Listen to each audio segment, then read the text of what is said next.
Claudia, can I call on you to tell your story? Would you love to tell your story for us? Sure. He just graduated too from. She's got an amazing story, so I think everybody deserves it. I think everybody deserves to hear it.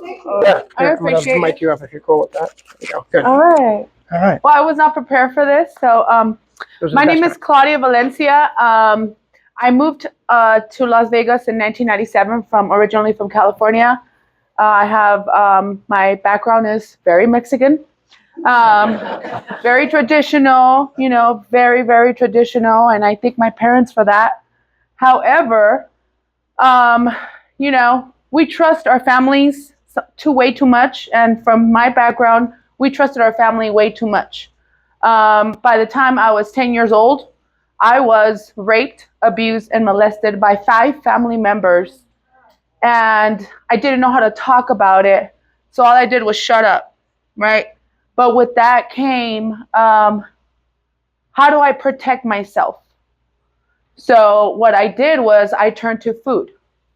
I became a morbidly obese young child. You see my pictures, I was a normal child, and then you just start seeing the body, right? And it was my way of feeling safe.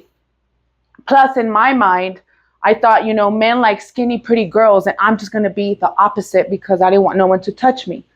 So I got to 430 pounds. That was my highest weight until the doctor said, you won't make it to 40. And I said, fine, It's not that I wanted to kill myself. I just didn't want to breathe anymore because it was hard to, and I'm very blunt and open and raw about what 430 pounds morbidly obese lifestyle is, to the point that it's a drag to shower. It's a drag to go to the restroom and, and do your normal basic things and come out feeling fresh. You can't, because you don't have the room space, right? I did it. All I wanted to do was just stop. So May 2nd, 2016, I went to Sunset Park, and I just, there's a track in the back. It's very private. It's very quiet, and as a big person, you don't want to be around people because people just stereotype you, oh, she's fat, she's lazy, all she does is eat. My mom was also a chef, so it was even harder for me to just say no because we were so connected through food. If I didn't eat, I was in trouble. If I ate, I was in trouble. It was just, food was always my drug, my addiction of choice, right? So I went to the park, and I just, I looked up and I said, I don't know what you look like at this point. I've lost all hope. I was raised very Catholic. But at that point, I didn't know who I was. And I just said, I need your help. And I need you to help me be that support for myself so that I can one day speak on what is important when it comes to your diet, your state of mind, your mind shift. It's all about your mind. It's doing those little micro changes. I've had surgery to lose weight. I also, from the 250 pounds that I've lost, I had a lot of loose skin. I had a lot of back rolls. My stomach would hang. If you could see here, I have some scars. I had 20 pounds of loose skin removed off my body. And so, but thank you for having me here, because to me, it's very important to speak on the mindset, because really what got me to this person is really just changing my mindset, right? Changing how I view myself, that I'm not a victim, but I am a warrior. And Absolutely. I've learned how to overcome this. I didn't get a life coach. I never weighed my food. I never checked my macros. I didn't do any of that. All I did was just stop eating the foods that got me to 430 pounds. And I started believing in myself. I started really just journaling. I just really started just being in a new energy and connecting to the Most High, because I believe too that we are one, right? We are what we want to be in our lives. And growing up, I didn't know that. I'm not a victim of those monsters. I am a whole new person. I just lost my mom in December, but with that also came the grieving. So I felt very unsafe, and it got me back to this is the first time I've gained weight. I've gained about 25 pounds, but I understand that it's also because I was not in a safe place. Losing a parent, I don't know if anyone has lost a parent, I'm sure we all have, but it's really tough, right? To continue your lifestyle, to continue. I have 2 children. I learned how to remove everything out of my life. A partner that wasn't supportive, my home. I was a government employee. I worked for the government for the state of Nevada for 20 years, and I also removed that. So I lost everything to find myself. And I truly believe that, God gives us the opportunity to live again. There is life after death. And I am proven fact that you can change your life, that you can heal, that we are not victims, and that, our life really depends on us. We are really our medicine. We are our doctors.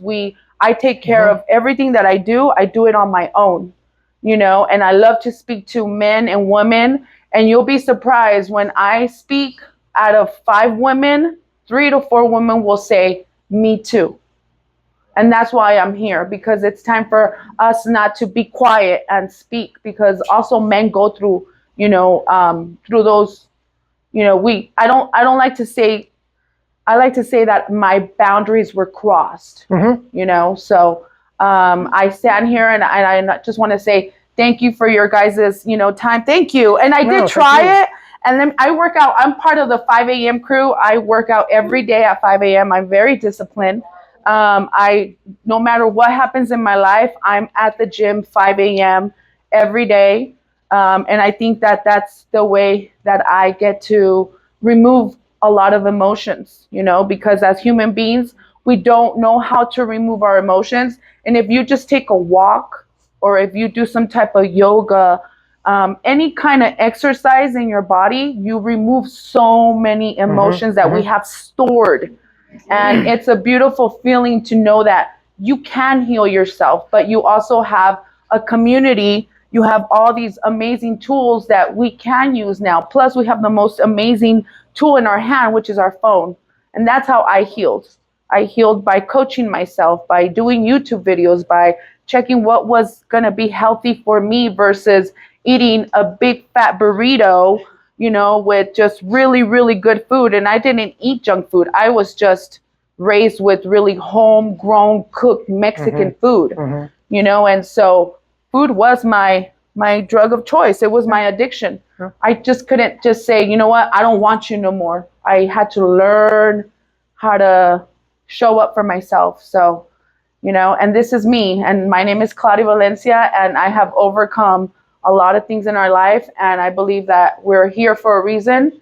And I know that the universe always listens. So I just want to say that it's a beautiful time to be alive, because we have so many tools, right? 5-10 years ago, we didn't have this. So lean into your community. It's important. It don't matter what your background is, what your sexual preferences, what your money looks like in the bank account. None of that matters until you get to see a new version of yourself in the mirror and really, get to dig deep. And I want to leave you guys with a little practice that helped me throughout my weight loss journey. Is I would, and it's so easy, yet it's the hardest thing that you could do. Okay, and I'm going to share it with you guys. Your restroom, close it. Strip yourself completely down, no clothes, just how you were born into this world. And then just look at yourself in the mirror and just stare at yourself, all of you. And then just look at you straight in the eye and say, I love you, with your name. Like, what is your name? Your full first name? Thomas. I love you, Thomas. And let me tell you, that is probably the best affirmation that you can do that will help you open that door and get out there in the world and just eat it all up. So I love it. And thank you. Thank you so much. I appreciate it. Thank you. Thank you. Thank you. We try to teach mindset. Janelle, you heard Janelle talk about it. Mindset is everything, and that's why I want to bring up Claudia, because I heard her story and I'm absolutely blown away. I love your story. I think it's the resolution of perseverance. I mean, you pushed through boundaries that people would have said, "Oh man, there's no way, I can't do it. I can't do it." And I know there's other people that have these stories that you've got to get your mindset right.